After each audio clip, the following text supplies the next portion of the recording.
Hello મારા વહાલા વહાલા વિદ્યાર્થી મિત્રો, કેમ છો? મજામાં? મારું નામ છે ફાલ્ગુન આદ્રોજા, હું રાજકોટથી છું અને તમે જોઈ રહ્યા છો ફિઝિક્સ વિથ ફાલ્ગુન સર. અને વહાલા વિદ્યાર્થી મિત્રો, આજે આપણે શરૂ કરવા જઈ રહ્યા છીએ ધોરણ 11 ફિઝિક્સ ચેપ્ટર નંબર 7, કણોના તંત્રો અને ચાક ગતિ. મોસ્ટ ઇમ્પોર્ટન્ટ ચેપ્ટર છે 11th સ્ટાન્ડર્ડનું. જેડબલઈ નીટની એક્ઝામમાં પણ ઘણા બધા પ્રશ્નો આમાંથી પૂછાય છે. તમારી સ્કૂલની એક્ઝામની અંદર પણ આ પ્રકરણ ખૂબ જ અગત્યનું હશે. થોડુંક લેન્ધી પણ છે. ઓકે, અને આપણે એકદમ ફૂલ કોન્સન્ટ્રેશનની સાથે આ ચેપ્ટરના બધા લેક્ચર તમારે જોવાના છે. હું જે કંઈ પણ કામ આપું તમને કે આ લખી નાખજો, લખીને તૈયાર કરી લેજો, જે કંઈ પણ ઇન્સ્ટ્રક્શન તમને આપું, કે ક્યારેક એવું બને કે અમુક વિડીયોમાં મને એમ લાગતું હોય કે આ ઇમ્પોર્ટન્ટ વસ્તુ છે તો હું તમને કહું કે આ 2 વખત જોઈ લેજો, તો એ ઇન્સ્ટ્રક્શન ફોલો કરશો, એકદમ ઇઝીલી ચેપ્ટર પ્રિપેર થઈ જશે. ઓકે, બિલકુલ ચિંતા કરવાની કાંઈ જરૂર નથી. ઓકે, તો ચાલો શરૂ કરીએ આજનો લેક્ચર કણોના તંત્રો અને ચાક ગતિ પ્રસ્તાવનાની સાથે. તો પહેલો શબ્દ આવે છે કણોના તંત્ર. તો પહેલા આપણે કણોની બદલે એક કણની વાત કરીએ. તો કે આની આગળના ચેપ્ટરની વાત કરીએ તો કે ત્રીજા ચેપ્ટરથી શરૂ કર્યું હતું. ઓકે, સુરેખ પથ પરની ગતિ. હવે ત્યાંથી શરૂ કરી, એના પછી આપણે સમતલમાં ગતિ જોઈ, એના પછી ગતિના નિયમો જોયા, કાર્ય ઉર્જા અને પાવર જોયું. તો આ બધાની અંદર આપણે દરેક પદાર્થની ગતિનો જ્યારે અભ્યાસ કરતા હતા ત્યારે આપણે એને કણ તરીકે સ્વીકારી લીધો હતો. હવે કણ એટલે શું? તો કે કણની સંકલ્પના જે છે, કણની વ્યાખ્યા, એ આપણે ત્રીજા ચેપ્ટરમાં મેં તમને સમજાવેલી છે. એમાં 2 વસ્તુઓ ખૂબ અગત્યની હતી કે જ્યારે કોઈ પદાર્થ ગતિ કરતો હોય ત્યારે એને કાપેલા અંતરની સાપેક્ષમાં જો એ પદાર્થનું પરિમાણ ખૂબ જ ઓછું હોય, ખૂબ જ નાનું હોય, ખૂબ જ સૂક્ષ્મ હોય, અને બીજી વસ્તુ કે જ્યારે કોઈ પદાર્થ ગતિ કરતો હોય ત્યારે એ પદાર્થના બધા જ કણો એક સરખા સમયમાં એક સરખું અંતર કાપતા હોય તો એ આખા પદાર્થને આપણે એક કણ તરીકે સ્વીકારતા હતા. અને કણની વ્યાખ્યામાં આપણે લખ્યું હતું નહિવત દળ ધરાવતો બિંદુવત પદાર્થ.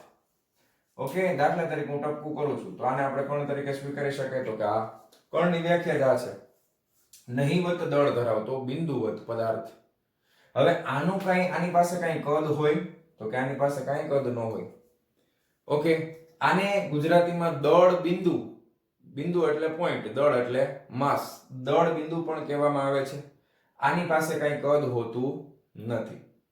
ઓકે, આને આપણે કણ તરીકે સ્વીકારતા હતા. અને આના ઉપરથી આટલા બધા ચેપ્ટર પૂરા કરી નાખ્યા, આટલા બધા દાખલા ગણી લીધા, અને દાખલાના જવાબ પણ બધા સાચા, પરફેક્ટ જવાબ આવે આ સંકલ્પનાની મદદથી. કણને આપણે વ્યાખ્યાયિત કર્યું ને એની મદદથી આ સંભવ બન્યું, શક્ય બન્યું કે આટલા બધા પ્રકરણ આપણે શીખી લીધા. પણ હવે આપણે જે ચર્ચા કરવાની છે એમાં આ કણની જે સંકલ્પના છે એ પૂરતી નથી. એક આદર્શ સંકલ્પના છે, એક બહુ સરસ સંકલ્પના છે કણની, પણ આ પ્રકરણ માટે એ પૂરતી નથી થવાની. એટલે એનાથી થોડુંક આગળ આપણે વધવું પડશે. કેમ? પ્રશ્ન થાય કેમ? તો કે વ્યવહારમાં શું કોઈ પણ પદાર્થ છે એનું કઈ કદ ન હોય? તો કે હોય જ ને સાહેબ. આપણે કણની સંકલ્પનામાં તો આખી પૃથ્વી છે એને એક કણ તરીકે સ્વીકારી લે, અને સૂર્યની ફરતે ચક્કર મારે છે તો પણ આપણે એને કણ તરીકે સ્વીકારી લેતા હતા અને જવાબો સાચા આવતા હતા. જે ત્યારની જે ગણતરીમાં જરૂર હતી એ પ્રમાણેના જવાબો બધા સાચા મળતા હતા.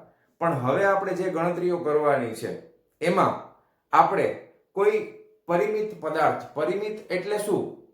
તો કે માપી શકાય એવો પદાર્થ, જેનું કંઈક ચોક્કસ એના પરિમાણ આવેલા હોય. દાખલા તરીકે લંબાઈ હોય એની પાસે, ઓકે, ત્રિજ્યા વાળો પદાર્થ હોય તો કોઈ માપી શકાય એવી ત્રિજ્યા હોય તો એને પરિમિત પદાર્થ કહેવાય. તો વ્યવહારમાં તો આવા જ પદાર્થો છે. ઘણા મોટા પદાર્થો પણ હોય, વિસ્તૃત કહેવાય, એનો શબ્દ એના માટે વાપર્યો છે વિસ્તૃત પદાર્થો, મોટા પદાર્થો. તો એની ગતિનો જ્યારે આપણે અભ્યાસ કરવો છે ત્યારે કણની સંકલ્પના પૂરતી નથી. તો શું કરવું પડે? તો કે તો આપણે કણોનું આખું તંત્ર વિચારી લઈએ. કારણ કે આખો પદાર્થ છે તો એમાં એકની બદલે ઘણા બધા કણો આવેલા હોય ને એવું માની શકાય ને. તો એકથી વધારે કણો, કોઈ પણ પદાર્થ ખૂબ મોટો હોય તો આપણે એમાં ઘણા બધા કણો વિચારી શકીએ, અને એ આખા કણોનું શું બને? તો કે તંત્ર બને. તો એના ઉપરથી આવ્યો છે કણોના તંત્ર. કણોનું આખું તંત્ર મોટો પદાર્થ છે, માપી શકાય એવો પદાર્થ છે, એની પાસે કઈક કદ છે, એની પાસે કંઈક દળ છે, તો આ પદાર્થના ઘણા બધા કણો આવેલા હોય અને એ બધા કણોથી એક તંત્ર બને અને એનો આપણે અભ્યાસ કરવાનો છે. એટલા માટે નામ આપ્યું છે કણોના તંત્ર. હવે હજી એક સંકલ્પના આપણે જોવાના છીએ. કણોનું આખું તંત્ર જો વિચારવામાં આવે તો એ આખા તંત્રનું દળ કોઈ એક બિંદુ પાસે આવેલું હોય એવી આપણે કલ્પના કરી શકાય. નવી વસ્તુ એવી પાછી શું છે? એકદમ સિમ્પલ તમને સમજાવું. ધારો કે ક્રિકેટની રમત તમે જોઈ હશે. ક્રિકેટની રમતમાં દળો હોય ને, બોલર જે બોલ ફેંકે એ બોલનું આખું દળ તમે એના કેન્દ્ર ઉપર ધારી શકો, કારણ કે દળો છે એ એકદમ ગોળ સ્ફેરિકલ શેપ કહેવાય, ગોળો. તો ગોળાનું આખું દળ છે ને એ એના અંદરના કેન્દ્ર ઉપર ધારેલું ગણી શકાય. ખ્યાલ આવ્યો?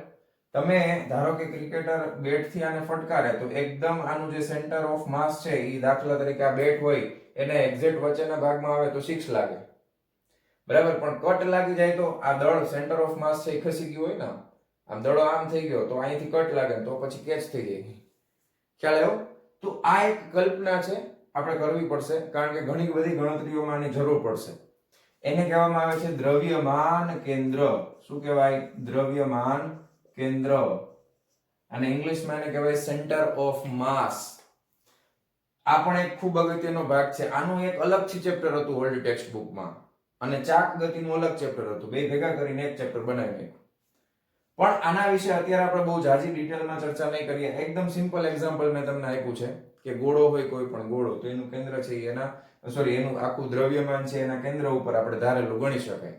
પછી આપણે એના વિશે ડિટેલમાં ચર્ચા કરશું. ઓકે, તો આ એક કન્સેપ્ટ આપણે આ ચેપ્ટરમાં શીખવાનો છે.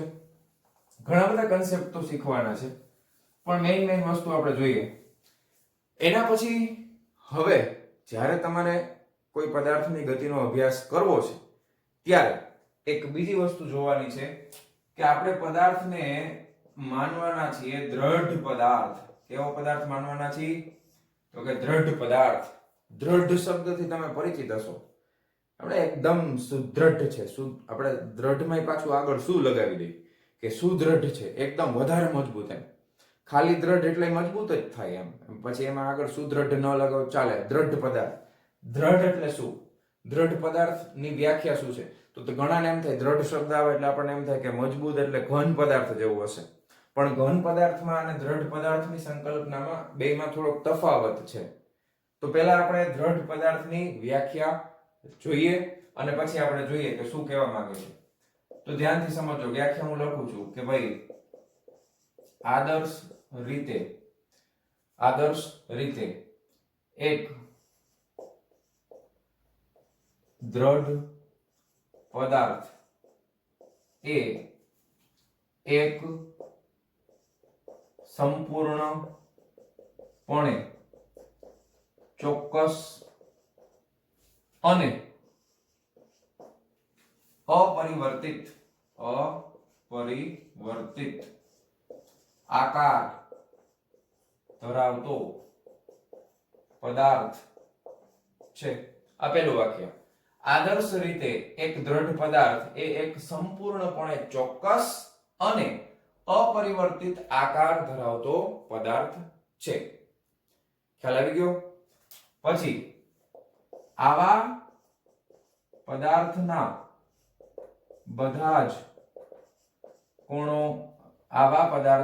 બધા જ કોણોની જોડીઓ વચ્ચેનું અંતર બદલાતું નથી. લ્યો, આ દ્રઢ પદાર્થની સંકલ્પના છે. વાસ્તવમાં કોઈ પણ પદાર્થ દ્રઢ પદાર્થ હોતો નથી. પહેલા વ્યાખ્યાને ધ્યાનથી સમજીએ. આદર્શ રીતે એક દ્રઢ પદાર્થ એ એક સંપૂર્ણપણે સંપૂર્ણપણે એટલે આખો ચોક્કસ અને અપરિવર્તિત આકાર. કેવો? ચોક્કસ અને અપરિવર્તિત આકાર, બદલાય નહીં એવો. દુનિયામાં શું કોઈ પણ પદાર્થનો આકાર બદલી ન શકાય? બદલી જ શકાય. પણ આપણે જે કલ્પના કરી છે પદાર્થની, એમાં એનો આકાર ચોક્કસ છે. ઓકે, અપરિવર્તિત છે, બદલી ન શકાય, ચોક્કસ છે અને અપરિવર્તિત છે, બદલી ન શકાય. આખે આખો પદાર્થ, એવું નહીં કે અડધા ભાગમાં બદલી શકાય અડધા ભાગમાં નહીં, આખે આખો પદાર્થ. ઓકે, તો તમને એવો પ્રશ્ન થાય કે સર આપણે આપણી જાણમાં સૌથી વધારે દ્રઢ વસ્તુ હોય તો આપણે હીરો માનીએ છીએ, ડાયમંડ, બરાબર ને? હીરો છે એ સૌથી મજબૂત વસ્તુ છે, તૂટે નહીં, બરાબર? હીરાને ગમે એટલી હથોડી મારો પણ હથોડી તૂટી જાય, હીરો ન તૂટે, એટલો મજબૂત છે, સૌથી વધારે મજબૂત. તમે ભણો જ છો પહેલા, તમને ખબર જ છે. પણ તમને ખબર છે કે હીરાને આકાર આપવા માટે હીરો હીરાને કાપી શકે છે. ખ્યાલ આવ્યો ને? હીરો જે છે એ તો હીરાને કાપી જ શકે. એક હીરો બીજા હીરાને કાપી શકે ને તો જ આપણે અલગ અલગ હીરાને જે શેપ આપેલા હોય એ આપી શકે. ખ્યાલ આવ્યો? તો એવી રીતે વિચારવા જઈએ તો હીરો પણ દ્રઢ પદાર્થ નથી. ખ્યાલ આવ્યો? તો વ્યવહારની અંદર જેટલા પણ ઘન પદાર્થો છે એ બધા વાસ્તવિક રીતે એના ઉપર જ્યારે બળની અસર જોવા મળે, એના ઉપર બળ લગાવીએ, આપણે કોઈ પણ જાતનું બળ લગાવીએ, એને ગરમ કરીએ, બળ લગાવીએ, તો એમાં વિરૂપણ થઈ શકે. વિરૂપણ એટલે એનો આકાર બદલાઈ શકે. પણ દ્રઢ પદાર્થ એવો પદાર્થ છે કે જેનો આકાર કોઈ પણ સંજોગોમાં બદલાતો નથી. અને આ બીજી જે લીટી છે ને એ ખૂબ અગત્યની છે કે આવા પદાર્થના બધા જ કણોની જોડીઓ વચ્ચેનું અંતર બદલાતું નથી. હવે બધા જ કણો એટલે આ દાખલા તરીકે માર્કર પેન છે, દેખાય તમને બધાને. હવે આ માર્કર પેન ની અંદર એક કણ અહીંયા આવેલો છે, એક કણ અહીંયા આવેલો છે, તો આ એક જોડી માની લઈ, પછી એક કણ અહીંયા છે, એક કણ અહીંયા છે, બીજી જોડી માની લઈ, એક અહીંયા, એક અહીંયા. જેટલી જોડીઓ બને ને એટલી અસંખ્ય બનાવવાની છૂટ, જેટલી બનતી હોય એટલી કણોની જોડીઓ, બે બે કણ લેતા જવાના આખા માર્કરમાં કોઈ પણ જગ્યાએથી. હવે આ ગતિમાં હોય ને આવી રીતે, ત્યારે આ કણોની જોડીઓ જેટલી છે એ બધી જોડીઓ વચ્ચેનું અંતર અચળ રહે, બદલાય નહીં. આમાં નથી બદલાતું. જો અત્યારે માર્કરમાં તમે કોઈ પણ બે પોઈન્ટ નક્કી કરો, દાખલા તરીકે એક આ પોઈન્ટ, એક આ પોઈન્ટ, હવે હું આને આમ ઉલાડું તો હવે આ બે વચ્ચેનું અંતર બદલાણું નહીં. તો હું આને દ્રઢ પદાર્થ માની શકું? તો કે હા, માની શકાય.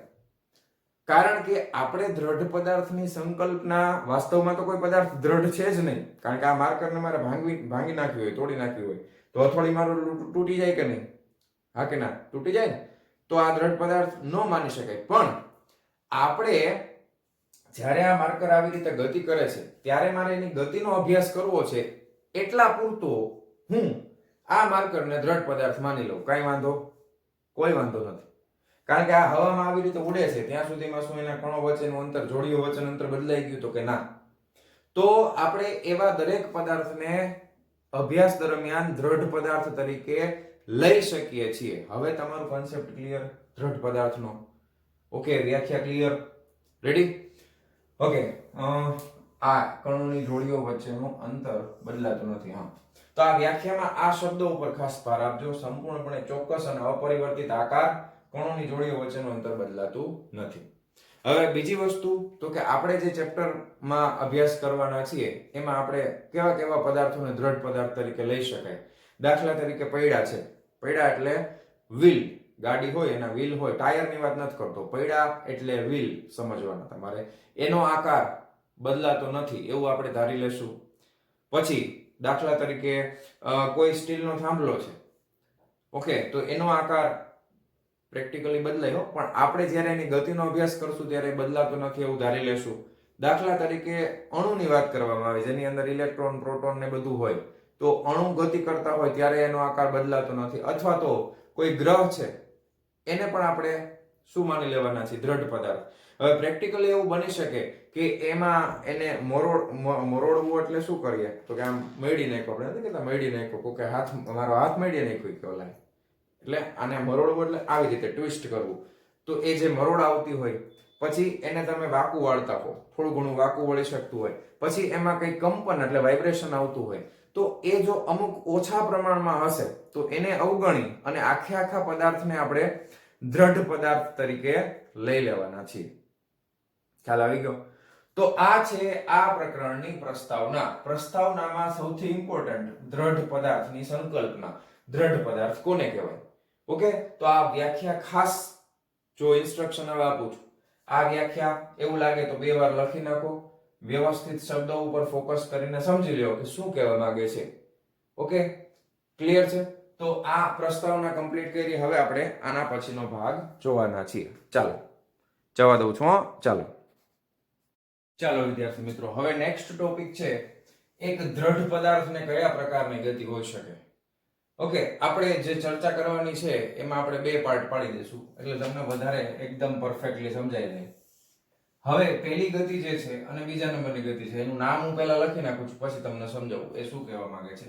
પહેલા આપણે જોવાના છીએ શુદ્ધ સ્થાનાંતરણ, એને ટ્રાન્સલેશનલ પણ કહેવાય, ટ્રાન્સલેશનલ સ્થાનાંતરણ ગતિ. ઓકે, અને બીજું છે એને રોલિંગ મોશન, રોલિંગ ગતિ, ગબડવું. ઓકે, આ રીતે બે ગતિ આપણે જોવાના છે, પણ આ શું છે એને સમજવાનો પ્રયત્ન કરીએ. ચાલો, એને સમજવા માટે એક બહુ સરસ તમારા માટે જો દેખાય છે આ રીતનું. હવે આ એક આખો રેક્ટેંગલ બ્લોક છે, ચોરસ બ્લોક છે, અને આ ઢાળ છે. અત્યારે તો સીધે સીધું છે, પણ ધારો કે આને આપણે ખૂણો વધારીએ એટલે ઢાળમાં આવશે. તો જોજો આની ગતિ કેવી છે, સીધે સીધું નીચે દેખાય છે ને બધાને? પરફેક્ટ. જો ફરીથી આ રીતનો એક લંબચોરસ બ્લોક છે, એ આ સપાટી ઉપર છે, અત્યારે ખૂણો 0 નો છે સમક્ષિતિજ સાથે. હવે આપણે આને હું આમ કરું છું તો નીચે તરફ ગતિ કરે છે. હવે આપણે એવી ગતિ વિચારવાની છે કે આજુબાજુ સરક્યા વગર, એટલે આમથી આમ ગયા વગર સીધે સીધો નીચે જ આવે છે આ રીતે બ્લોક. બરાબર, ખ્યાલ આવ્યો? તો આ જે ગતિ કહેવાય ને, આ જે ગતિ છે ને, આને કહેવાય પ્યોર ટ્રાન્સલેશનલ મોશન, એટલે શુદ્ધ સ્થાનાંતરણ ગતિ, પ્યોર સ્થાનાંતર થાય છે. હવે ધ્યાન આપજો બીજી વસ્તુ. ધારો કે આ તમને દેખાય છે, આ શું છે? તમે કોઈ નળાકાર લઈ શકો, કોઈ ગોળો લઈ શકો, કોઈ રિંગ લઈ શકો, અથવા કોઈ તકતી લઈ શકો. અત્યારે મેં એક નળાકાર લીધો છે. પોલો નળાકાર લેવો જરૂરી નથી, સોલિડ લઈ શકો. ધારો કે આને હું અહીંયા મૂકું છું. ઓકે, તો શું થાય છે? જો આને શું કહેવાય? ગેબડું કહેવાય ને, ગબડે છે. અને પહેલા કેસની અંદર શું કહેવાય? સરકે છે એવું કહેવાય. હવે આપણે આની સિમ્પલ આકૃતિ આપણે બનાવી નાખીએ એટલે આપણને આઈડિયા આવી જશે. ધારો કે આપણે સિમ્પલ આકૃતિ દ્વારા સમજીએ. ધારો કે આ રીતના આપણે એક આકૃતિ બનાવી, જે મેં હમણાં તમને બતાવ્યું પ્રેક્ટિકલી. અહીંયા કઈ ખૂણો છે. હવે અહીંયા એક બ્લોક આપણે ગબડાવવાના છે, સોરી સરકાવવાના છે. સરકવું અને ગબડવું બેયમાં બહુ મોટો તફાવત છે. એનાથી જ આપણને ખબર પડશે કે શું થાય છે. અહીંયા પહેલા કેસની અંદર અહીંયા આપણે એક પદાર્થ, આ કેવો પદાર્થ છે ભાઈ? દ્રઢ પદાર્થ છે. કેવો પદાર્થ છે? દ્રઢ પદાર્થ. આ દ્રઢ પદાર્થ શું થાય છે? નીચે તરફ સરકે છે. શું કહેવાય? શબ્દ શું વાપરવાનો? સરકે છે. પડ્યા તો છે નહીં એની પાસે કે ગબડે, ઈ સરકવાનો છે. આ સરકે છે નીચે તરફ. હવે આ જ્યારે સરકતો હોય ત્યારે આખા દ્રઢ પદાર્થમાંથી તમે કોઈ પણ બે કણોનો વિચાર કરો, બે બિંદુઓનો વિચાર કરો. ધારો કે આ એક બિંદુ છે P1, આ એક બિંદુ છે P2. હવે આ જ્યારે સરકતો હોય છે ત્યારે આજુબાજુ સરકા વગર સીધો નીચે જાય છે આમ. તો જ્યારે આપણે આની ગતિનો અભ્યાસ કરશું તો આપણને શું જોવા મળે કે આ દ્રઢ પદાર્થના દરેકે દરેક કણ એક સમાન વેગથી નીચે તરફ ગતિ કરે છે. શું એવું બને કે P1 નો વેગ અલગ હોય ને P2 નો અલગ હોય? ના, બંનેનો વેગ સરખો જ હશે. બંનેનો વેગ સરખો જ હશે. એટલે કોઈ પણ ક્ષણે, જ્યારે આ સરકતા હોય ત્યારની કોઈ પણ ક્ષણે આ દ્રઢ પદાર્થના દરેકે દરેક કણનો વેગ એક સમાન હશે. આવા પ્રકારની ગતિને કહેવામાં આવે છે શુદ્ધ સ્થાનાંતરણ, એટલે કે ટ્રાન્સલેશનલ ગતિ, ટ્રાન્સલેશનલ મોશન. ઓકે, તો શુદ્ધ સ્થાનાંતરણ ગતિ કોને કહેવામાં આવે છે? કે જ્યારે કોઈ પદાર્થ ગતિમાં હોય ત્યારે તેના બધા જ કણો નો વેગ એક સમાન હોય. ઓકે, ત્યારે એને કહેવામાં આવે છે શુદ્ધ સ્થાનાંતરણ ગતિ. ચાલો, ક્લિયર થઈ ગયું? હવે અહીંયા આગળ આપણે શું રાખ્યું છે? તો કે અહીંયા આપણે એક નળાકાર રાખ્યો છે અત્યારે. પછી તમે ગોળો રાખી શકો, રીંગે રાખી શકો, જે રાખવું એ રાખી શકો. ધારો કે આ રીતનો આપણે એક નળાકાર વિચાર્યો છે. હવે આ નળાકાર, આનું પણ સ્થાનાંતર તો થાય જ છે, પણ કેવી રીતે થાય છે? જો માર્કરને પણ નળાકાર વિચારી શકો ને. હવે આ માર્કર અહીંયા છે તો ગબડતા ગબડતા આમ આવશે. હવે તમે વિચારો કે આ જ્યારે ગબડતી હોય ત્યારે, હું તમને ખબર નહીં તમને દેખાય કે નહીં, પણ અહીંયા આપણે એક ટપકું કરી નાખીએ. આ કાળું ટપકું દેખાય છે? હવે જો આને આપણે ગોળ ફેરવીએ આમથી આમ, તો આ ટપકાની ગતિ તમે જોઈ શકો કેવી રીતે થાય. તો કે કોઈ એક ટપકું અહીંયા વિચારીએ ને તો એની ગતિ છે કંઈક આ રીતની આપણને જોવા મળશે. જો આમ થાય છે. આ રીતની, ખાલી ટપકાની ગતિઓ, આખા નળાકારની નહીં. હવે એનો મતલબ એમ કે ધારો કે આપણે અલગ અલગ બિંદુનો વિચાર કરીએ, ઓકે, તો આ બધા બિંદુઓ આ રીતે ગતિ કરે છે, તો એનો જે ગતિપથ હોય એ ગતિપથને દોરેલો સ્પર્શકની દિશામાં વેગ હોય. તો અલગ અલગ બિંદુઓના વેગ છે એ અલગ અલગ. ધારો કે અહીંયા તમે કોઈ એક બિંદુ લઈ લો, ધારો કે, ઓકે, તો એ બિંદુ અહીંયા હશે તો એનો વેગ સ્પર્શકની દિશામાં આ તરફ હોય. અહીંયા તમે કોઈ એક બિંદુ લ્યો છો તો એ આમ ગતિ કરે છે તો સ્પર્શક દોરશો તો આ તરફ આવશે. આ અક્ષ જે છે ને, એ અક્ષ, આ અક્ષ જે રહી ને એ તો પ્યોર આમ નીચે જ આવે છે. જો તો આનો વેગ છે ઈ પ્યોર આ રીતે હશે. માત્ર અક્ષનો વેગ જો વિચારવામાં આવે, અક્ષનો સેન્ટર, અક્ષનો, એને ભ્રમણ અક્ષ કહેવાય, એનો વેગ વિચારવામાં આવે તો એનું પ્યોર સ્થાનાંતર થાય છે, તો એની શુદ્ધ સ્થાનાંતરણ ગતિ છે. પણ બીજા બધા બિંદુઓના વેગની વાત કરવામાં આવે તો આવા અલગ અલગ બિંદુઓ વિચારીને એના વેગની ચર્ચા કરવામાં આવે તો શું બધા બિંદુઓના વેગ સમાન છે? વેગની વ્યાખ્યા યાદ કરો. વેગ સદિશ રાશિ છે. અહીંયા આગળના બિંદુનો વેગ આ તરફ છે, અહીંયા બિંદુનો વેગ આ તરફ છે. દિશા બદલાઈ ગઈ તો વેગ અચળ કહેવાય? તો કે ના. અહીંયા આગળના આ અક્ષ સિવાયના બધા બિંદુઓના વેગ અચળ નથી, બધા બિંદુઓના વેગ અલગ અલગ છે, કારણ કે બધાની દિશા જુદી જુદી છે. ખ્યાલ આવ્યો તમને? અને આ જ્યારે રોલિંગ મોશન થાય, આને કેવું કહેવાય? રોલિંગ ગતિ, રોલિંગ મોશન, ગબડવું. તો જ્યારે રોલિંગ મોશન થતું હોય ત્યારે તમે એક બિંદુ વિચારો કે જ્યાં આ ગબડતો પદાર્થ અને આ સપાટી બંને એકબીજાના સંપર્કમાં હોય, એવું જે બિંદુ હોય એ બિંદુનો વેગ હંમેશા 0 હશે. કોઈ પણ ક્ષણે તાત્ક્ષણિક વેગ મેળવવામાં આવે તો આ તો કોન્ટેક્ટમાં જ છે, તો આની સાપેક્ષમાં તો ક્યાંય જવાનું જ નથી, કોન્ટેક્ટમાં છે. એટલે વેગ ક્યારે કહેવાય? તો કે સ્થાનાંતર થતું હોય ત્યારે. તો એ સ્થાનાંતર ક્યારે? સ્થાનાંતર કોની સાપેક્ષમાં થાય? કોઈ સપાટીની સાપેક્ષમાં થાય ને. તો આ જે કોન્ટેક્ટ પોઈન્ટ છે ને એનો વેગ, જ્યારે પણ પદાર્થ ગબડતો હોય ત્યારે કોન્ટેક્ટ પોઈન્ટનો વેગ જમીનની સાપેક્ષમાં 0 જ હોય, કારણ કે એ તો ગબડે છે, એનું કઈ સ્થાનાંતર થતું નથી. એટલે કોન્ટેક્ટ પોઈન્ટ વાળો જે બિંદુ હશે એનો વેગ આપણે 0 ગણશું.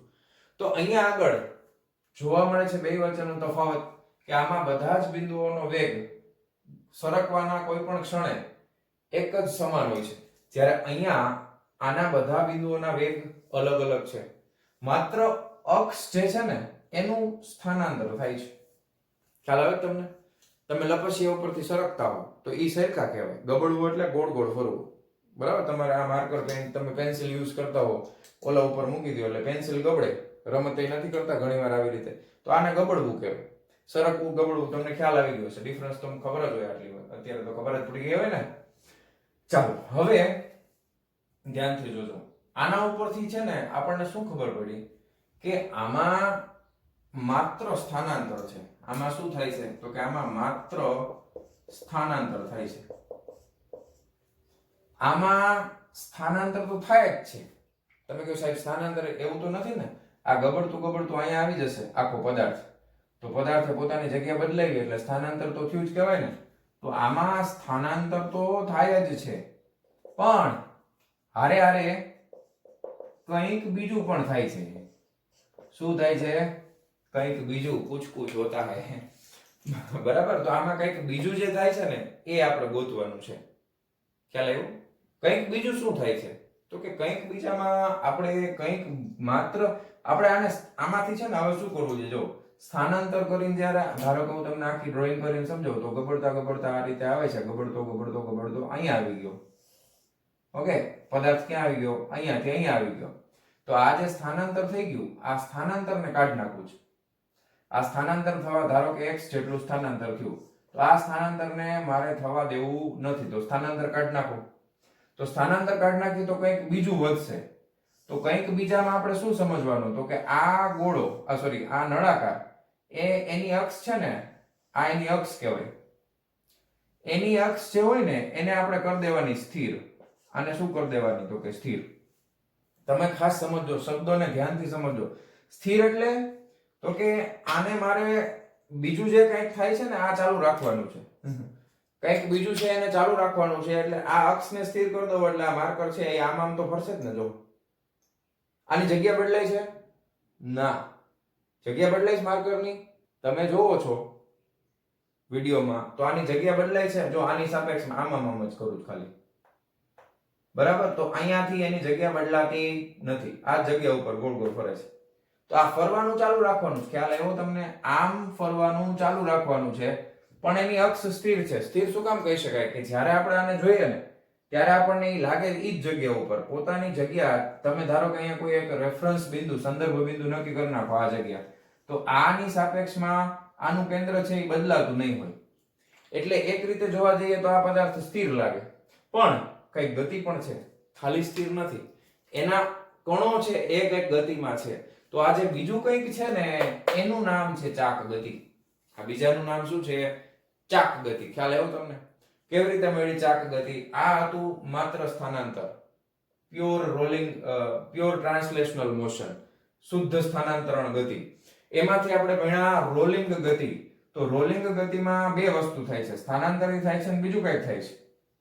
સ્થાનાંતરને કાઢ નાખો સાવ, તો પોતાની અક્ષ સ્થિર રાખી અને ભાઈ ગોળ ગોળ ફરશે.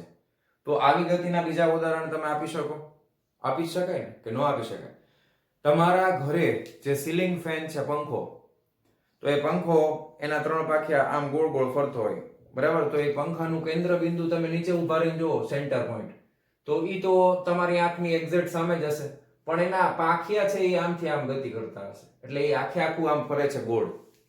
ઓકે, એના પછી એક એક્ઝામ્પલ લઈ શકાય કે મેળામાં તમે જાઓ તો મેળાની અંદર એક વર્ટિકલ ફાળકો, એટલે એ ખરેખર શબ્દ યુઝ કર્યો છે ફાળકો, પણ એમાં તમે ઓલું ચકડોળ જોયું હશે, ખબર? આમ ફરતું હોય, એમાં બધા બેઠા હોય ને આમ ગોળ ફરે, હવે એને ફાળકો કહેવાય. પણ ચકડોળ એટલે શું?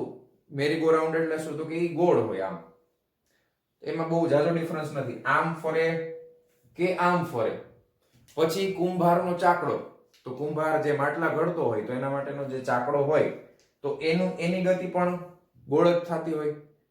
ખ્યાલ આવે? તો આ અક્ષને આપણે સ્થિર કરી દઈ અને આ ફરશે, તો આ પ્રકારની જે ગતિ છે એને શું કહેવામાં આવે છે? તો કે ચાક ગતિ. ખ્યાલ આવી ગયો? ચાક ગતિ કોને કહેવાય? ચાક ગતિ કોને કહેવાય? ખ્યાલ આવ્યો? હજી હું તમને વ્યાખ્યા પણ સમજાવવાનો છું. તો અત્યારે આપણે બે ઉદાહરણ દ્વારા સમજવાનો પ્રયત્ન કર્યો કે ભાઈ આ દ્રઢ પદાર્થની જો ગતિ થાય તો ચાક ગતિ એટલે શું. હવે એની વ્યાખ્યા આપણે જોવાનો છે. ચાલો, તો આટલી વસ્તુ નોટ ડાઉન કરી લો. ચાલો વિદ્યાર્થી મિત્રો, હવે આપણે ચાક ગતિની વ્યાખ્યા જોશું, પછી એને આકૃતિ દ્વારા સમજવાનો પ્રયત્ન કરશું. તો વ્યાખ્યા યાદ રાખવાની છે. ચાક ગતિ સાવ સિમ્પલ વ્યાખ્યા છે. જો દ્રઢ પદાર્થના બધા જ કણો વર્તુળ ગતિ કરતા હોય, જો દ્રઢ પદાર્થના બધા જ કણો વર્તુળ ગતિ કરતા હોય અને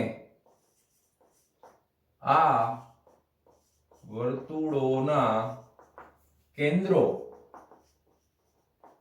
કોઈ એક નિશ્ચિત સુરેખા પર સ્થિર હોય. જો દ્રઢ પદાર્થના બધા જ કણો વર્તુળ ગતિ કરતા હોય અને આ વર્તુળોના કેન્દ્રો કોઈ નિશ્ચિત સુરેખા પર સ્થિર હોય, તો પદાર્થની આવી ગતિને કેવી ગતિ કહેવાય? ચાક ગતિ કહે છે. અને તે નિશ્ચિત સુરેખાને ભ્રમણાક્ષ કહે છે. સુરેખા એટલે સીધી લીટી. બોલે કે આ કોણ છે સર? સુરેખા એટલે સીધી લીટી. બરાબર? ફરીથી એકવાર વ્યાખ્યા વાંચી લઈએ. જો દ્રઢ પદાર્થના બધા જ કણો વર્તુળ ગતિ કરતા હોય અને આ વર્તુળોના કેન્દ્રો કોઈ એક નિશ્ચિત સુરેખા પર સ્થિર હોય, તો પદાર્થની આવી ગતિને ચાક ગતિ કહે છે અને તે નિશ્ચિત સુરેખાને ભ્રમણાક્ષ કહે છે. ઓકે, જે અક્ષ છે એને ભ્રમણાક્ષ કહેવાય. ઓકે, હવે આને આકૃતિ દ્વારા સમજવાનો પ્રયત્ન કરીએ. આકૃતિ આપણે as per the text book બનાવવાના છે. તો શું આપ્યું છે? તો કે પરસ્પર લંબ એવી 3 અક્ષો આપણે પસંદ કરેલી છે. તમે જાણો જ છો, x અક્ષ, y અક્ષ અને z અક્ષ. બરાબર, પરસ્પર લંબ એવી 3 અક્ષો લીધી છે. જનરલી આપણે અહીંયા x લેતા હોય, અહીંયા y, અહીંયા z, પણ ટેક્સ્ટ બુકમાં અહીંયા z આપ્યું છે તો અહીંયા z રાખો, કાંઈ વાંધો નહીં. અહીંયા x રાખો, અહીંયા y રાખો. પરસ્પર 3 લંબ હોવી જરૂરી છે. પછી x y z તમે ગમે ત્યાં આપી શકો છો, એવું જરૂરી નહીં કે અહીંયા જ આપવું એમ.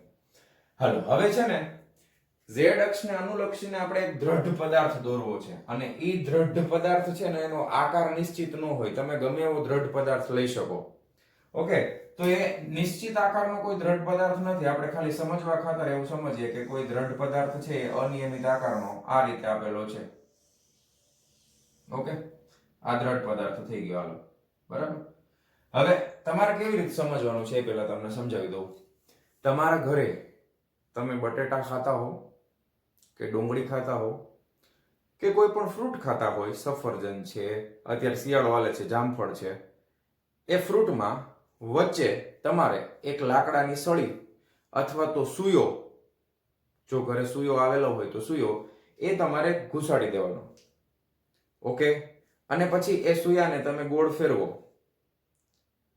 તો જે પ્રકારની ગતિ થાય એ જ પ્રકારની ગતિનું વર્ણન આપણે અહીંયા કરેલું છે. તમે આને કોઈ એક વસ્તુ સમજો, ધારો કે આને આપણે બટેટું સમજી લઈએ તો z અક્ષ છે એ સુયો છે અને એ આમાં ઘુસાડી દીધો છે. પછી આપણે આ z અક્ષને વર્તુળ માર્ગે ગતિ કરાવીએ છીએ. ધારો કે આ રીતે આમ ગોળ ફેરવીએ છીએ. ખ્યાલ આવ્યો? એ રીતે નક્કી કરવાનું છે. આ રીતનું તમે કુકિંગમાં ઘણીવાર જોયું હોય. તમે બાર્બીક્યુ નામ સાંભળેલું છે? બાર્બીક્યુ ઘણાએ કદાચ સાંભળેલું હોય. મેં પહેલી વાર સાંભળ્યું તો મને નહોતી ખબર. બાર્બીક્યુ એટલે શું થાય ખબર? ઓલા પનીર ને કેપ્સિકમ ને બધા ખબર સુયામાં ઘુસાડી અને પછી એને કુક કરે ફ્લેમ ઉપર, અને માથે બધું ચોપડેલું હોય. મેં નથી ખાધું, ખાલી મને નામ ખબર છે બાર્બીક્યુ. તો એ પ્રકારનું પછી તમે વ્રત કરતા હોય તો પહેલેથી આપણે રિવાજ છે કે ઝાડવાની ફરતે બધી સ્ત્રીઓ છે એ ગોળ ચક્કર પરિભ્રમણ કરે. ખ્યાલ આવ્યો? પછી હોળી પ્રગટાવેલી હોય તો માણસો છે એ ફરતે પ્રદક્ષિણા કરતા હોય. તો એની અક્ષ છે એ તો સ્થિર જ હોય ને. ઝાડવું છે એ થોડું ગોળ ફરે, એની ફરતે તમે ગોળ ફરો છો તો ઝાડવું છે એ અક્ષ સમજો તો એ સ્થિર થઈ ગઈ. પછી હોળીમાં જે આપણે હોળી માતા પ્રગટાવેલા હોય એ વચમાં સ્થિર છે, માણસો પ્રદક્ષિણા કરે છે. તો કંઈક એવું જ અહીંયા z અક્ષ છે એ કેવી છે? તો કે સ્થિર છે. પરિભ્રમણ કોણ કરે છે? તો કે આ દ્રઢ પદાર્થ વર્તુળમાં લાગે. ખ્યાલ આવ્યો? હવે આપણે આના ઉપર 3 અલગ અલગ બિંદુઓ નક્કી કરશું. ધારો કે 3 અલગ અલગ બિંદુઓ આપણે નક્કી કરીએ. ધારો કે રેન્ડમલી તમે કોઈ પણ નામ કોઈ પણ આપી શકો છો. અહીંયા એક બિંદુ છે P3. ઓકે, અહીંયા એક બિંદુ આવેલું છે, ધારો કે અહીંયા નજીક રાખીએ, આ P1, અને અહીંયા એક આવેલું છે ધારો કે P2. તો ધ્યાનથી જોજો, P1, P2 અને P3 આ આખો દ્રઢ પદાર્થ ગોળ ફરે તો શું થાય? તો કે આ બધા બિંદુઓ છે એ વર્તુળ માર્ગે ગતિ કરશે કે નહીં? તો હવે P2 નામનું બિંદુ છે એ આ z અક્ષથી એક વર્તુળ બનાવશે જેની ત્રિજ્યા r2 હશે, અને એ વર્તુળ માર્ગ કંઈક આ રીતનું હશે, અને આ વર્તુળનું કેન્દ્ર છે એને આપણે C2 નામ આપી દઈએ. P1 છે એના માટે પણ તમે એ જ રીતે વિચારી શકો. એના માટે ત્રિજ્યા r1 હશે અને કેન્દ્ર છે એ C1 હશે. પણ P3 માટે શું? P3 છે એ તો z અક્ષ ઉપર સ્થિર છે. એ z અક્ષ ઉપર શું છે? સ્થિર. ભલે દ્રઢ પદાર્થ વર્તુળ માર્ગે ગતિ કરતો હોય આમ, પણ એની અક્ષ તો સ્થિર જ છે. ઓકે, અને એને આપણે નામ આપ્યું છે ભ્રમણાક્ષ. એના ફરતે ભ્રમણ કરે છે એટલા માટે. તો અહીંયા આગળ દ્રઢ પદાર્થની આ પ્રકારની જે ગતિ છે, હવે જો આને તમે આ રીતે ફેરવો છો એટલે અહીંયા પણ તમે એરો આ રીતે કરી શકો છો. કરવાનું જ છે. ખ્યાલ આવ્યો? કરી શકો છો નહીં, પણ આ એરો કરી દેવાનો તમે આકૃતિ દોરતા હો તો. ઓકે, તો આ પ્રકારની ગતિને કહેવામાં આવે છે ચાક ગતિ. અને શું કહેવાય? ચાક ગતિ. ખ્યાલ આવ્યો? હવે એક વસ્તુ સમજજો, ખાસ તમારે અત્યારે માત્ર વ્યાખ્યા અને આ કન્સેપ્ટ, આ થિયરી જે છે આ તમારા શબ્દોમાં તમે લખી શકો, એકદમ સિમ્પલ છે. હવે એક બીજી વસ્તુ જુઓ કે આ જે વર્તુળ બને છે ને P1 અને P2 દ્વારા, એ વર્તુળ કેવું છે? તો કે એની ભ્રમણાક્ષ જે છે એ અક્ષને એક્ઝેક્ટ લંબ સમતલમાં આવેલું છે. P2 અને C2 માંથી પસાર થતું આ જે વર્તુળનું કેન્દ્ર C2 છે, અને P2 બિંદુમાંથી જે વર્તુળ પસાર થાય છે R2 ત્રિજ્યાનું, એ વર્તુળ આમ છે. અને અક્ષ એક ઝેડ એને લંબ છે, તો આ કયું સમતલ થાય? તો કે અક્ષને લંબ સમતલ થાય. કેવું થાય? આ અક્ષને લંબ સમતલમાંથી પસાર થતું વર્તુળ છે. એવી જ રીતે P1 માંથી જે વર્તુળ હશે એ પણ અક્ષને લંબ સમતલમાંથી પસાર થતું વર્તુળ હશે. ઓકે, તો ખાસ જે મેં બધી વસ્તુ સમજાવેલી છે બધું તમારે યાદ રાખવાનું, લખી નાખવાનું જરૂર પડે તો. ઓકે, હવે શું કરવાના છે આપણે? તો કે આપણે ચાક ગતિનો અભ્યાસ તમારે જે કરવાનો છે આ પ્રકરણમાં, એમાં મોટા ભાગના કિસ્સાઓમાં આ જ પ્રકારની ચાક ગતિનો અભ્યાસ કરશું. હવે તમને ટેક્સ્ટબુકમાં આમાંથી વિશેષ કંઈક સમજાવેલું છે, એ આપણે ખાલી સમજવાનું છે, જાણવાનું છે. એના ઉપર આધારિત દાખલાઓ બહુ ઓછા હશે, લગભગ તો નહીં જ હોય, પણ મેઇન તમારે આના ઉપર ફોકસ કરવાનો છે. આ જ ચાક ગતિનો અભ્યાસ આપણે કરશું, એને લગતા જ દાખલા આપણે જોવાના છીએ. હવે આપણે શું કરવાના છીએ?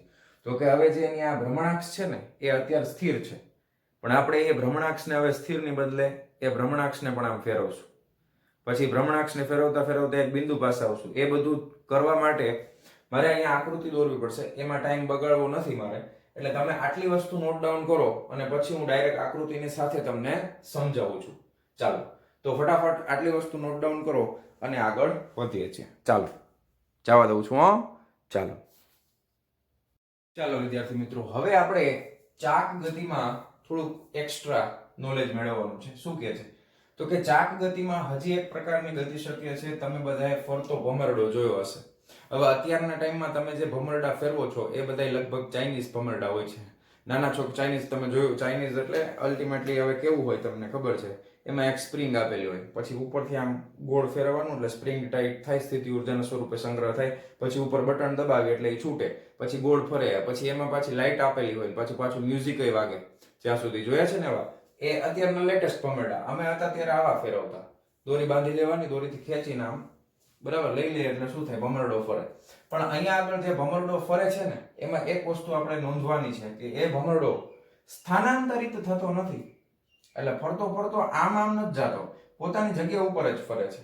ઓકે, હવે ધ્યાન આપજો, ખાસ શબ્દો ખાલી સમજવાના છે, બીજું આમાં કાંઈ છે નહીં. જો હવે સૌથી પહેલા આ ભમરડો ફરતા ફરતા જ્યારે ધીમો પડશે ત્યારે શું થશે? હવે ધીમે ધીમે એ આમ ગોળ ફરવાનું શરૂ કરશે આ રીતે.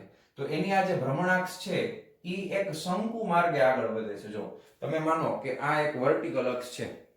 હવે અહીંયા આગળ જે ભમરડો પેલા આ અક્ષ ઉપર હતો, એટલે એ જે છે ને એ ઉર્ધ્વ અક્ષ, એને અભિલંબ નામ આપ્યું છે. અભિલંબ એટલે આ ઊભી અક્ષ, ઝેડ અક્ષ, એને અભિલંબ પણ કહેવાય, ઉર્ધ્વ અક્ષ પણ કહેવાય. પેલા આ અક્ષ ઉપર ભમરડો હતો, પણ હવે શું થયું? તો કે ભમરડો છે ને એ હવે આ અક્ષ ઉપરથી આમ ફરવા માંડ્યો. જો આ રીતે દેખાય છે. હવે આ અક્ષનો જે ગતિપથ જે છે એને તમે બનાવો આખી આકૃતિ, તો એ શું બને? તો કે એક શંકુ બને છે. શું બને છે? એક શંકુ. તો અહીંયા આગળ શું ભમરડાની અક્ષ સ્થિર છે? તો કે ના, ભમરડાની અક્ષ પણ આ રીતે ગતિ કરવા માંડી.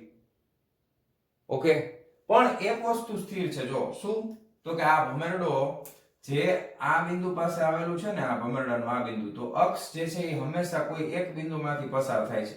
તો આ બિંદુ સ્થિર છે. ભમરડાનું આ બિંદુ છે એ કેવું છે? તો કે આ બિંદુ સ્થિર છે. તો આવા પ્રકારની ગતિ છે એ પણ એક પ્રકારની ચાક ગતિ છે. અહીંયા આપણે શું શીખા? તો કે આખી અક્ષ સ્થિર નથી, પણ એ અક્ષ કોઈ એક બિંદુમાંથી પસાર થાય છે અને એ બિંદુ સ્થિર છે.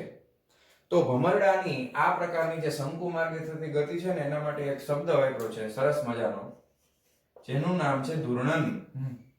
હવે આ શબ્દ એને ઇંગ્લિશમાં પ્રિસિઝન કહેવાય. આ પ્રકારની ગતિનું નામ છે ધૂર્ણન. હવે ઘણાને યાદ ન રહે તો ધૂણવું શબ્દ કદાચ તમે સાંભળ્યો હશે, લગભગ ધૂણે છે, બરાબર છે. ઘણા નો ઓલું માતાજી આવે એમ કે પછી ધૂણે. ધૂણે એટલે શું થાય? જો આમ આમ આમ થઈ કે નહીં, એટલે આમ ફરતે આમ ફરે કે નહીં ગોળ, તો થઈ ગયું ને ધૂર્ણન.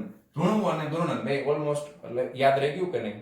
ખ્યાલ આવી ગયો તમને? તો મારે બસ તમને મારે આ શબ્દ સમજાવો તો પછી આ મગજમાં ઉતરી જવો જોઈએ. ધૂર્ણન એટલે શું? તો કે આ પ્રકારની ગતિ, ધૂણવું, એની આ હરખત ગતિ. રેડી? ચાલો, ખ્યાલ આવી ગયો? કોઈ ડાઉટ આમાં? શંકુ આકારે ફરશે. હવે આ જ રીતનું એક બીજું ઉદાહરણ છે, ટેબલ ફેન અથવા પેડેસ્ટ્રીયલ ફેન. ટેબલ ફેન એટલે ઘરે જે તમે ટેબલ ફેન યુઝ કરતા હો, ઘણા કદાચ નો પણ હોય, મારા ઘરે નથી લે ટેબલ ફેન, એવું થોડુંક બધાને ઘરે હોય, ન હોય, પણ જોયેલો તો હોય જ ને ક્યાંક ને ક્યાંક ટેબલ ફેન તો તમે જોયેલો જ હોય. ટેબલ ફેન ન જોયો હોય તો તમે રેસ્ટોરન્ટમાં જમવા માટે ગયા હો તો રેસ્ટોરન્ટની અંદર આમ દોરી ખેંચીને, ખબર છે, દોરી ખેંચીને આમ ફેન આમ અહીંયા રાખી દીધો હોય.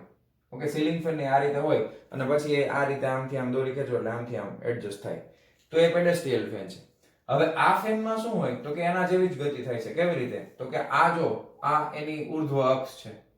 ઓકે, હવે પંખો અહીંયા છે તો એના પાંખિયા ગોળ ફરે છે, તો અહીંયા આગળ ચાક ગતિ તો આ એની બ્લેડમાં થતી હોય આમ ગોળ ફરે છે, એટલે આ ચાક ગતિ છે. તો ચાક ગતિ માટેની અક્ષ આ છે, બરાબર. હવે આ અક્ષ કેવી રીતે ગતિ કરે છે ધ્યાનથી જુઓ. આ પંખાની આ ઊભી અક્ષ, પછી આ રીતે આ અહીંયા પાંખિયા છે, ગોળ ફરે છે, સમજો. હવે આ પંખો તમે દાખલા તરીકે રેસ્ટોરન્ટમાં આમ બેઠા છો, ફેલાયેલા છો, એટલે શું થાય? પંખો છે એ આમથી આમ થાય કે નહીં? આમ, બરાબર. અહીંયા પાંખિયા છે, યાદ રાખજો. તમારી સામે જો બતાવું છું આમ, તો આ પ્રકારની ગતિ છે એ કેવી ગતિ થઈ ગઈ ભાઈ? દોલિત ગતિ છે ને.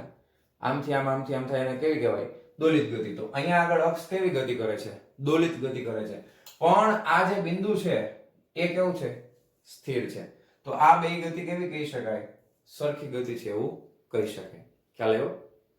ઓકે, કોઈ પ્રોબ્લેમ નથી. હવે અહીંયા જે આ કરેલું હોય ને આ રીતનું, તો એને કિલકિત કહેવાય. કિલકિત કરેલું છે. હવે કિલકિત એટલે શું? વળી પાછું નવો શબ્દ. કિલકિત એટલે શું થાય? તો કે તમે બધા ઓલા ફૂટબોલના એના ખેલાડી હોય તો એ ફૂટબોલનો દોડો ફેરવે ને પછી આંગળી ઉપર ટેકવતા તમે જોયું હશે. તમે ઘણીવાર જમવા બેઠા હોય તો ઘણાને રમવાની ટેવ હોય, થાળી આમ ફેરવીને આંગળી ઉપર ટેકવી દે. તો આખી વસ્તુ ગોળ ફરતી હોય ને કોઈ એક બિંદુ ઉપર ટેકવેલી હોય ને એને કિલકિત કરેલું કહેવાય. શું કહેવાય? કિલકિત શબ્દ. તો અહીંયા આગળ આ બિંદુ ઉપર ટેકવેલું છે આખું ગોળ ફરતી અક્ષેની, તો અહીંયાથી આ કિલકિત કરેલું છે એવું કહેવાય. શું કહેવાય? કિલકિત કરેલું છે તેમ કહેવાય. ઓકે, ક્લિયર છે? આ બે કન્સેપ્ટ સમજાઈ ગયા. હવે આગળ વધીએ પાછા. તો આગળ તમને એક આકૃતિ આપેલી છે અને આ આકૃતિમાં બે વસ્તુ છે, દ્રઢ પદાર્થની શુદ્ધ સ્થાનાંતરણ અને સ્થાનાંતરિત પ્લસ ચાક ગતિ, બેનું મિશ્રણ આપ્યું છે. અહીંયા આગળ શું છે તો કે એક દ્રઢ પદાર્થ આ રીતે છે, આ દ્રઢ પદાર્થને ફેંકો એટલે એ દ્રઢ પદાર્થ આમ ગતિ કરે છે. અહીંયા આગળ આ દ્રઢ પદાર્થને ફેંકો એટલે એ આમ ગતિ કરે છે. જો બે આકૃતિ ફરીથી, આ દ્રઢ પદાર્થને ફેંકો એટલે આ દ્રઢ પદાર્થ આમ ગતિ કરે છે, આ દ્રઢ પદાર્થને ફેંકો એટલે એ દ્રઢ પદાર્થ આમ ગતિ કરે છે. ખ્યાલ આવ્યો? હવે આકૃતિને સમજવાનો પ્રયત્ન કરીએ. O જે છે એ દ્રવ્યમાન કેન્દ્ર છે. આ બધી આકૃતિમાં O1 O2 O3 જે છે, O બરાબર શું છે તો કે O છે એ દ્રવ્યમાન કેન્દ્ર છે, સેન્ટર ઓફ માસ, જેના વિશે આપણે નેક્સ્ટ લેક્ચરમાં શીખવાના છીએ. દ્રવ્યમાન કેન્દ્ર એટલે કે પદાર્થનું બધું જ દળ આ બિંદુ ઉપર કેન્દ્રિત થયેલું હોય એવું માનવાનું. અને આ દ્રવ્યમાન કેન્દ્રનો માર્ગ છે, ગતિપથ જે છે એ આ છે, કાળી લાઈનથી જે ડ્રો કરેલું છે એ. તો એના માટે હું આ રીતે એરો પણ કરી શકું કારણ કે આ ગતિપથ છે, બેયમાં આ એનો ગતિપથ છે. તો શુદ્ધ સ્થાનાંતરણની ગતિ માટે આપણે આ પદાર્થ ઉપર એક યાદચ્છિક બિંદુ નક્કી કર્યું છે P. હવે આ P બિંદુનું સ્થાન ત્રણેયમાં સરખું જ છે પણ નામ આપણે અલગ અલગ આપ્યા, P1 P2 અને P3. જે રીતે O1 O2 O3 છે એવી રીતે P1 P2 અને P3 છે. તો જ્યારે પદાર્થ આમ ગતિ કરે છે શુદ્ધ સ્થાનાંતરણ વાળી, ત્યારે P1 બિંદુ નો વેગ એની દિશા આમ છે, O1 બિંદુ પાસે વેગની દિશા આમ છે, બંને એકબીજાને સમાંતર છે. અહીંયા પણ બંનેનો વેગ સ્પર્શકની દિશામાં એકબીજાને સમાંતર છે, અહીંયા પણ બંનેનો વેગ એકબીજાને સમાંતર છે. તો અહીંયા આગળ આ જે દ્રઢ પદાર્થનું એક ફિક્સ નમન કહેવાય, એને શું કહેવાય? નમન. એ ફિક્સ છે. તો એના માટે આપણે નમન નક્કી કરવા માટે ખૂણો નક્કી કરવો પડે. તો સમક્ષિતિજ સાથે બનાવેલા ત્રણ ખૂણા આપણે લેશું. કેવી રીતે લેવાના છે ધ્યાન આપજો. કઈ રેખાના ખૂણા લેવાના છે આમાં ઘણા કન્ફ્યુઝન થાય સર, આલ્ફા 1 આલ્ફા 2 દોરે ટેક્સ્ટ બુકમાં બધું ગૂંચડા વાળું છે, તમને નહીં સમજાય. એટલે તમારે છે ને OP રેખા એ સમક્ષિતિજ સાથે બનાવેલ ખૂણો આ યાદ રાખવાનું. હવે હું તમને આકૃતિ દોરીને સમજાવું. આલ્ફા 1 શું છે તો કે OP રેખા છે એ સમક્ષિતિજ રેખા સાથે, એટલે અહીંયા સીધી રેખા આવે, અહીંયા જગ્યા ઓછી છે એટલે આને હું લંબાવું ઉપર તરફ, આને પણ હું ઉપર તરફ લંબાવું OP રેખાને, આને પણ ઉપર તરફ લંબાવું. હવે આ ત્રણે ત્રણ OP રેખા એકબીજાને સમાંતર હોય કે નહીં? હા કે ના બોલો જોઈએ, કારણ કે આ પદાર્થ તો સીધે સીધો જ છે. પછી અહીંયાથી એક સમક્ષિતિજ રેખા દોરું આ, તો આ જે ખૂણો બને એને કહેવાય આલ્ફા 1, આ ખૂણો બને એને કહેવાય આલ્ફા 2, આ ખૂણો બને એને કહેવાય આલ્ફા 3. તો અહીંયા તમે જોઈ શકો છો કે આ ત્રણે ત્રણની વેલ્યુ કેવી છે? સરખી. આલ્ફા 1 બરાબર આલ્ફા 2 બરાબર આલ્ફા 3, કારણ કે ત્રણે ત્રણ 90 ના છે, દેખાય છે આકૃતિમાં. પરંતુ આના માટે તમે જ્યારે આ રીતે બનાવશો, કારણ કે અહીંયા પદાર્થ છે એ શુદ્ધ સ્થાનાંતરિત ગતિ નથી, પ્લસ એની કેવી ગતિ છે, ચાક ગતિ પણ છે. એટલે p1 નો વેગ છે એ અહીંયા આમ છે, અહીંયા આમ છે, અહીંયા નીચે તરફ છે, દિશા બદલાઈ ગઈ છે. તો હવે તમે ઓપી રેખા ત્યાં તમે બનાવશો તો આના માટે ઓપી રેખા છે એ આ રીતે આવશે. ઓકે, પછી આના માટે ઓપી રેખા છે એ આમ આવશે, ધ્યાન આપજો. અને આના માટે ઓપી રેખા છે એ બદલાઈ જશે, થોડીક આમ આવશે. તો હવે આને તમે સમક્ષિતિજ સાથે ખૂણો બનાવો તો આ α1 થઈ ગયો, બરાબર. ધારો કે આ 90 નો નથી, ધારો કે ગમે તે હોય, આ α1 છે. પછી આનો તમે સમક્ષિતિજ સાથે ખૂણો બનાવો તો જો આ α2 બદલાઈ ગયો, α1 α2 અલગ, પછી આ α3 છે, આ પણ અલગ હશે. તો અહીંયા આગળ α1 α2 α3 ત્રણેયની વેલ્યુ કેવી છે, અલગ અલગ આવે છે.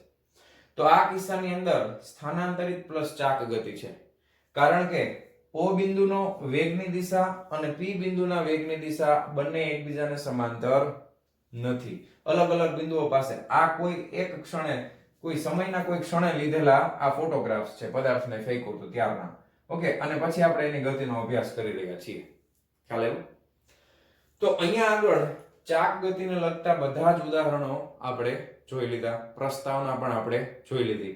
હજી એક તમે થિયરી વાંચશો ટેક્સ્ટ બુકમાં, હું જેવું સમજાવું પછી તરત જ તમારે ટેક્સ્ટ બુક ખોલી અને પેલો પ્રસ્તાવનાનો મુદ્દો ને એના પછીનો 7.1.1 આખા વાંચી લેવાનો. હવે એમાં છે ને એક પાછું જે તમને આમાં પછી સમજાવ્યું છે કે આપણે સ્ટાર્ટિંગમાં એક નળાકારની ગતિ જોઈ હતી ને, રોલિંગ ગતિ, એનું ગુજરાતી નામ કર્યું છે લોટણ ગતિ. લોટણ ગતિ એટલે રોલિંગ ગતિ, મૂંઝાવાનું નહીં ભાઈ, બરાબર. કે આવા સાહેબ અઘરા શબ્દો કેમ વાપરતા છે, કાંઈ વાંધો નહીં, તમે રોલિંગ ગતિ યાદ રાખો ને, કાંઈ પ્રોબ્લેમ નથી. પણ તમને સમજો લોટણ ગતિ એટલે રોલિંગ ગતિ થશે, એ શબ્દ છે ટેક્સ્ટ બુકમાં. ઓકે, તો કિલકિત શબ્દનો મતલબ સમજાઈ ગયો, લોટણ ગતિ એટલે રોલિંગ ગતિ થાય એ સમજાઈ ગયું, ધૂર્ણન એટલે શું છે સમજાઈ જવું જોઈએ, અભિલંબ બધું ખબર પડી જવી જોઈએ. બાકી તો એકદમ ઈઝી છે કન્સેપ્ટ. હવે આપણે જે ચર્ચા કરવાની છે, હવે આગળ આપણે જે કંઈ પણ શીખશું એમાં ચાક ગતિનું માત્ર એક જ વસ્તુને ધ્યાનમાં લેશું કે જેમાં અક્ષ સ્થિર હોય, આખી અક્ષ સ્થિર હોય એવી ચાક ગતિનો આપણે ડિટેલમાં અભ્યાસ કરવાનો છે. બિંદુ સ્થિર હોય એવી ચાક ગતિનો આપણે અભ્યાસ અત્યારે કરવાના નથી. ઓકે, એ થોડીક અઘરી પડી જાય ને, અક્ષય ફરતી હોય, બરાબર, અને આની સાપેક્ષમાં એક બિંદુ જ સ્થિર હોય, અક્ષય પોતે ફરતી હોય, પદાર્થ ગોળ ફરતો હોય, અઘરું પડે ને. પણ એના આપણે બહુ ડિટેલમાં અત્યારે ચર્ચા કરવાની નહીં થાય. ઓકે, તો આટલી વસ્તુ નોટ ડાઉન કરી લ્યો, લખી લ્યો ફટાફટ. ખાસ કરીને આ ખૂણા શું છે એ સમજી લેજો. સમક્ષિતિજ સાથે બનાવેલા ખૂણા આ રીતે થશે, બરાબર. ઉપરમાં ત્રણેય સરખા, નીચેના ત્રણેય અલગ અલગ થશે. Okay, clear? જવા દઉં? પાકું? તો મારા વાલા વિદ્યાર્થી મિત્રો, આજનો આ લેક્ચર આપણે અહીંયા પૂરો કરીએ છીએ. મળીએ છીએ નેક્સ્ટ વિડિયો લેક્ચરમાં આના પછીના ટોપિકની સાથે. ત્યાં સુધી આવજો.